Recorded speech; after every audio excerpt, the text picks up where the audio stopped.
হঠাৎ করে মা অসুস্থ হয়ে পড়লো, তাই রাত 12:30 বাজে রওনা দিলাম। পৌঁছাতে পৌঁছাতে প্রায় 1:30 বেজে গেছে। এই যে মার বাসায় চলে আসছি এখন। সে মার সাথে যত্ন করে সকালে একটু চাটে গেলাম, দেখলাম কি কি আছে দেখেন।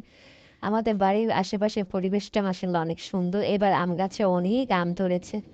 আর এখানে দেখলাম বস্তার মধ্যে করে সুন্দর করে আম গাছ লাগিয়েছে। এই যে এখানে আরেকটা কুয়ার, এখানে কবুতর আর মুরগি একসাথে থাকে। এই লেবু গাছটার বয়স প্রায় 4 বছর, মাসাল্লাহ অনেক লেবু ধরেছে।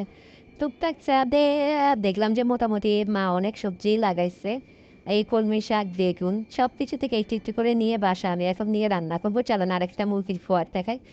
একটা মুরগির ঘর, এখানে শুধু মুরগি থাকে। আগেরটায় মুরগি আর কবুতর ছিল, এখনই এখান থেকে একটা মোরগ নিয়ে রান্না করব। যেহেতু হাজব্যান্ড সাথে গিয়েছে, মা বলেছে একটা মোরগ নিয়ে এসে তাজা তাজা রান্না করে হাজব্যান্ডকে খাওয়াইতে। এটা নিয়ে রান্না করব। আর বোয়াল মাছ রান্না করবো। বোয়াল মাছের পাশে একটু পুঁই শাক, পুঁই শাক না, ওটা ছিল কলমি শাক, কলমি শাক দিয়ে দিল। রান্না করার পরে মাসাল্লাহ এগুলো খেতে যে এত মজা লেগেছে। আজকে এই পর্যন্তই।